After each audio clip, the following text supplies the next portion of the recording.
Wokes on air, Wokes on air, Wokes on air. You're listening to Chidubem Okechukwu and Akim-Maria back once again with the Wokes on air weekly. Chidubem, how you doing? And what's your current I'm fine. location? I'm actually in Abuja now, so I'm the Huh. capital of Nigeria, the Prince of Affairs. Arise with compatriots. That's what's Obviously, we're up. talking about my identity in my country. Chee! Incidental. Yo, sorry about that loud shriek back there. Yeah, last week we discussed outward appearance, and we came to an agreement this week that when outward appearance is valued over character, we get what we term as Nigerian weddings. And we received a comment on our first podcast from Onyekachi Onwuchekwa saying people don't realize that weddings are just for a day and marriage is meant to last forever. So feeding 5,000 people at your wedding, you start feeding on the excess food for the time period. He adds that it's mind-blowing how people will go over and beyond to impress and entertain a very large group of people they have little or no direct relationship with. Is this true, Nwokes? Definitely, I think it feeds into all the articles that we did speak about in our last two videos. People would go out of their way to create this image, to entertain this idea, and basically to feed into people's expectations at the cost of their own happiness and comfort. And I think these people are largely people that they are not very familiar with, people that they might know of, but people that they don't actually have a substantive relationship with. So these are not like family members, and even if they are family members, they're usually very distant relatives. So it's not like people that come for Nigerian weddings are always close-knit, friends and people from an inner circle. Sometimes they are really just strangers. In fact, Nigerian weddings are very popular for having reception guests that were probably not even formally invited. That's called wedding crashing. Literally, it's called wedding crashing in other parts of the world. In Nigeria, it's just called passing by. Okay. It's just called being inviting to your fellow man. Of course. It's like, as Nigerians are known for. As Nigerians are known for.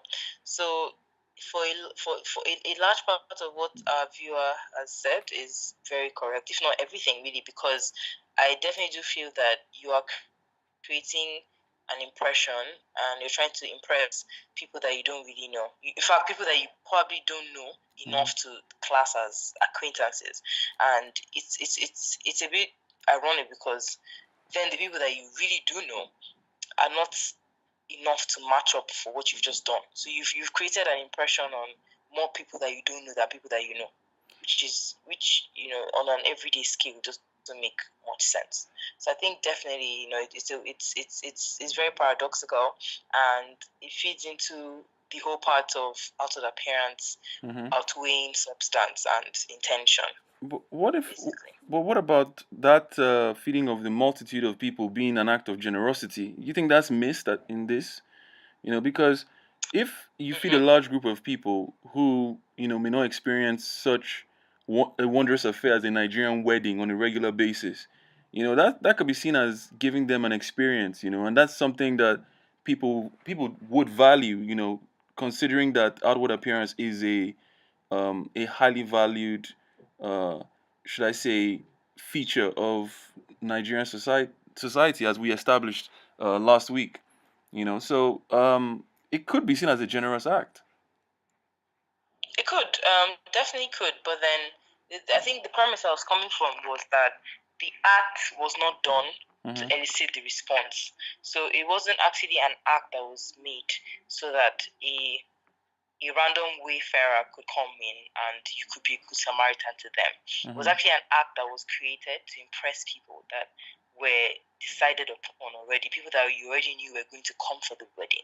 And then all the extra people that have come for this wedding, you didn't actually intend for them to be there. So I understand that the by effect is that you get to feed people that might not have food on a regular day or are less opportune than you are. But the point is you didn't do that because of that. That's something that happened as a consequence, but it wasn't actually the intention of the couple, typically, in most weddings, to actually do that. It's just a by effect of having been lavish and so much. It's like in the Bible of the rich man and Lazarus. Like, literally, you have food, so much food that is dropping off your table as you're eating. And you didn't do that so that somebody can eat it, but obviously because that's happening, the poor person or the poor people around you are eating from those scraps because those scraps exist because you have so much food. So I think it's a case of you've done over and beyond, and then you're spilling out, and then people are even benefiting from it, even people that don't even have any relationship with you, people that are just passing by. But it's not like you actually did this to impress those people or to help those people. So I think when you haven't actually done something for the end that has been achieved, I don't know if you can be congratulated for that or you can be called a good Samaritan. I think the person is just lucky to have received that favor. But I don't think you actually really cared to give them that favor. That's not what your intention originally was. So, are you coming? Yeah. You're coming from a moral standpoint, then, in this. I'm coming from a moral standpoint. Yeah, like we can't confer higher moral rights on them for having fed people that coincidentally happened to get into their wedding reception when that's not what they intended. They intended for their friends and people that they know to be impressed and to create an image, and yeah, that's really what it was. So that's typically what it is. They're targeting a specific audience, right? And any extra audience that comes into the picture is not planned for. So I don't really know how we can direct a causal link between their actions and that audience, because that's not what they intended. So the motivation has to be directly linked to the outcome, is what you're saying. For you to praise the person that is doing the act, yes, I think so. For you to call them a good Samaritan, they have to have intended to be one. But are they intending on being called as good Samaritan if it's just a wedding? If their objective is to just get married, do they mean to be perceived as good Samaritans?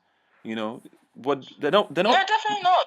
Yeah. Yeah, my point is that you mentioned that there has to be a causal effect directly linked to the motive for them to receive that praise. But the praise that I don't know if we're necessarily trying to confer praise on them. It's just focusing on the outward appearance is just what we're doing in this aspect, because we saw that it existed.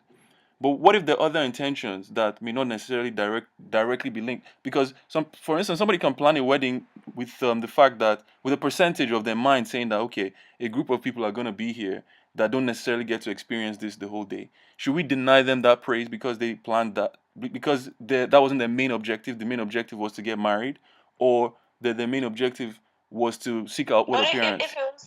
But if it was part of their objective, as you just said, before what you said initially was that if a group of people plan to have a wedding, knowing that certain people that are not part of the target audience per se might benefit from it. The point is they had that knowledge. They had the knowledge preconceived before it happened. So that is still an objective. It doesn't have to be the main objective. Oh, right. Exactly. So when it's not even your objective at all and it happens by accident. Oh, right. Do you understand what I'm saying? No praise should be conferred. The title. Exactly. Well, no praise should be conferred. Well, I guess the thing is that we don't actually know exactly what they're focusing on. Also, we're just like talking about our own theories. If you're making intelligent guesses, if you're trying to well, what about the facts now? No guesses over here now, Nwokes, aren't we? What did we say? We're all about the facts, not the guesses, though. Me and you. I mean, well, we're not making guesses per se. Exactly. In times when facts can assist us to come to a conclusion that is not exactly very visible. It can be inferred. I understand completely. Well, so in terms of knowing these objectives and knowing those things that are taken into consideration to reach these objectives, what can we then basically look towards in terms of national identity, Nigerian identity, when it comes towards like a collective group of causes? So, just to be sure what the question is, could you please say it again? Sorry. Sometimes my questions can be multifaceted or multi-layered, as you mentioned recently. So what I'm basically saying is, like, with regards to us knowing that some people's objectives to focus on the outward appearance, some people's objectives might be to have that generous effect at their wedding. Some people's objective are just to get married. And in the Nigerian area we've been covering, we've noticed that outward appearance has been more of the focus with the research we've done and all of this. Outward appearance being the motivator of those large weddings that we experience. What are the causes of what we experience as the Nigerian existence? What I mean by the Nigerian experience is what we experience of Nigerian reality today. What are the common identifying factors, national identity, that would drive us to see what we're seeing today in Nigeria? the factors that drive, these things are noticing, objectives behind weddings, motivation, different. The fact that everything is not in sync, there are different motives behind the wedding. We typically should have one traditional motive. I think it comes from having a very multifaceted culture, as multifaceted as your questions, Nwokes. Exactly. I mean, exactly to the multifaceted nature of the Nigerian culture. Yes, 100%. Culture, yeah. I definitely think the culture is Nigerian culture is very multi. It's naturally multifaceted because Nigeria is a country of many people. It's so many people in Nigeria, so many cultures. So it's like not everybody is going to think in the same way. In fact, that feeds into our topic for today, which is Nigerian identity. Yeah, that Nigerian identity. What is exactly the Nigerian identity? How do we, define? How do we generate one identity from a country that was amalgamated in 1914? Good one. Without actually having made that decision themselves. So it's not actually a union that was created based on logic, but it was just created based on necessity of the people trying to create it. Yeah. Exactly. So it's the country is still we're just different people that have somehow come together and to form a nation. One of the things fighting that. I agree. I agree. We are fighting is would you say fighting? Well, I don't know. Fighting is a strong word for me anyway. I think what adds to the complexity of the Nigerian situation, Nigerian identity, is the fact that the word identity itself has multiple meanings. For the record, when I checked on Google, as that's our favorite search engine, there were about 4 different definitions, 2 even related to mathematics, which is everybody's favorite subject. And, it's difficult to pin down even identity. So how would Nigeria, that is trying to find itself, be able to identify itself if it hasn't even selected which type of identity it wants to use to define itself? Me, I love my definitions, and I love to use specific definitions when I try and establish my way of approach or my approach. For the purpose of this discussion, what we're asking is, what do Nigerians have in common? That's the identity, the commonality. I put down a list of those things I could think of that we have as in common as Nigerians, which are the national anthem, the pledge, the national football team, the English language, believe it or not, love for entertainment, love for politics, a geographical location called Nigeria, and a sense of tribe. We have tribal origins. Everybody's aware that tribes exist in Nigeria. So this list of things is what I could come up with in terms of what Nigerians have in common. What would you think about this list, Nwokes? I think yeah, it scratches a bit more than the surface, definitely. I think we also have in common humor. Yes, I think our humor is very in common. I think that's one part that really intrigues me, because I do appreciate good humor. I think we also have in common a sense of determination. Definitely, we are very resilient and tenacious. I think the point I'm making is there are other things that are subliminal that we have in common. Yeah. Apart from the more obvious things that stand on the surface. And I think in a funny way, I think it's those subliminal things that actually bring the physical things to the forefront. So I think it's the fact that we have a common sense of humor that even enables us to have a common way of speaking English that we all accept as a language. I think it comes down to the sense of communality that we have that allows us to party in a certain type of way, to listen to certain types of songs, to have a certain type of pop culture, to make beats in certain ways, things like that. Coming down to our different dress styles, clothing, hair, different things. It all comes down to just who we are.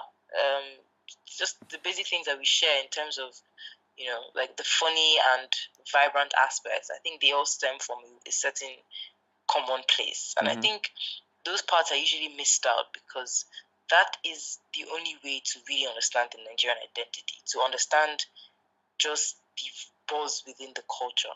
And I think only a Nigerian who's properly in sync with the culture, probably someone who has lived here being raised here, everything that can tap into that mentality, because it's a very special mentality. It's not one that you can read about in books and understand, or one that you can observe from afar. I think it's something that you have to live in to really understand. It's not even enough to get those facts from Google, believe it or not. Even if Nwokes, the co-podcaster here, has read it out to everyone. I think that's just a very simple way, and it barely gives you a taste of what our culture is like, or who we are as a people, by just hearing out these bullet points. So I think that's a good starting point for. It's a good travel guide. Let's put it that way. It's a good travel guide on your website with a review, etc. But as all travel guides, you have to actually travel to create your own guide. For sure. So I think about Nigerian identity. Yeah. I think one of the best examples to describe what you're talking about in terms of getting to be in sync with the mentality is the example of the Nigerian man that died after rescuing 13 people in a boat accident. I personally read this, although I'm sure many Nigerian articles cover this as well, but I personally read it on CNN, and it was written by Damilola Odufuwa. And he mentioned that a man by the name of Joseph Blankson saved 13 people in a boat accident and then drowned while attempting to save the 14th. He was the only casualty. So a man gave up his life to rescue other people, and he had a family. This is something about the Nigerian character that you can find in other similar cultures, but this is very prevalent amongst a lot of people in Nigeria. However, there's something that is stopping people from tapping into this on a regular basis. This man, Joseph Blankson, actually was able to tap into it at the moment, and he went in there regardless, putting his own life at risk, and saved 13 people.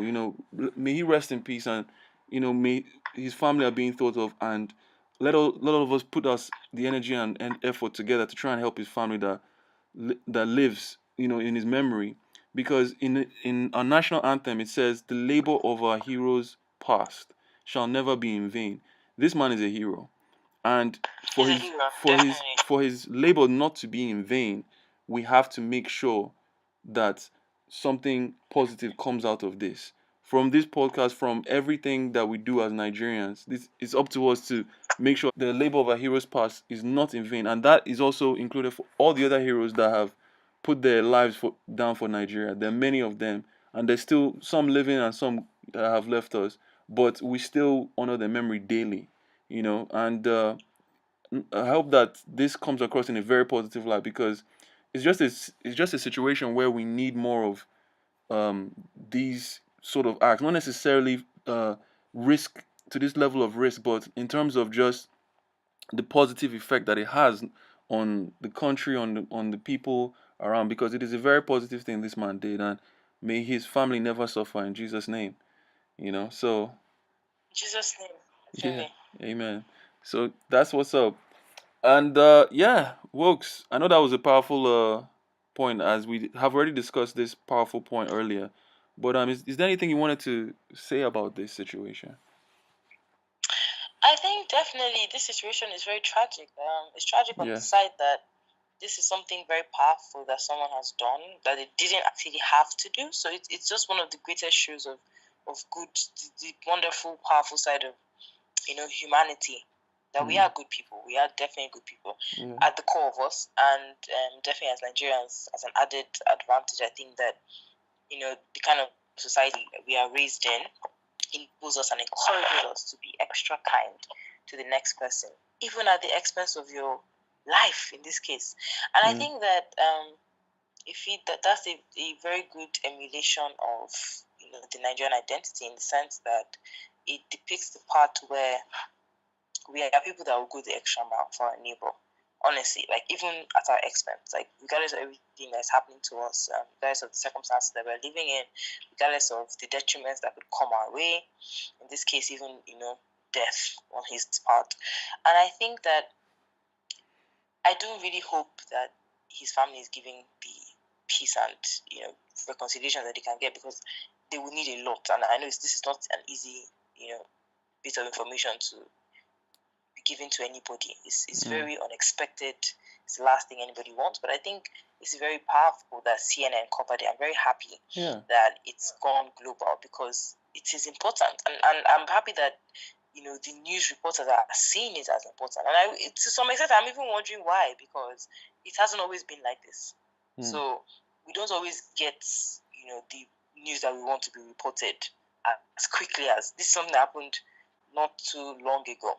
And it's already, like, people are already, globally aware of it. I think that's great on the side that it gives him the recognition that he deserves. And hopefully there's some sort of amendment there's a system that will be created to support his family. I think above all, the substance of what he has done in terms of how it depicts who he really is, Nigeria, should be used, as a way to shield us from any negative identities that are given to us, because this is a great identity, a country that loves its people and citizens that love each other. Yeah, it's something that people can come around, Nigerians or non-Nigerians. It's something that definitely can bring the world together, as we've seen on the global scale of the recognition of this man's efforts. Yeah. So, Nwokes, this is a good point to talk about the citizenry of Nigerians. What does it mean to be a citizen of Nigeria? How does it feel? What does it entail? Exactly. How long have we had a citizenry? Did we just have one, or have we had one for a long time? Are we about to have one? That's it. Interesting. This is the topic of our next podcast, ladies and gentlemen. Thank you so much for listening. And if you like, click the like button. And if you loved it, subscribe. And even if you just love it, even if you just like it, subscribe, because you might love it next time. That's what's up. The vision will be complete. It will. It will. Alrighty, Nwokes. Thank you. Talk to you soon. Take care, listeners. Love you. Bye. Have a lovely night, everyone.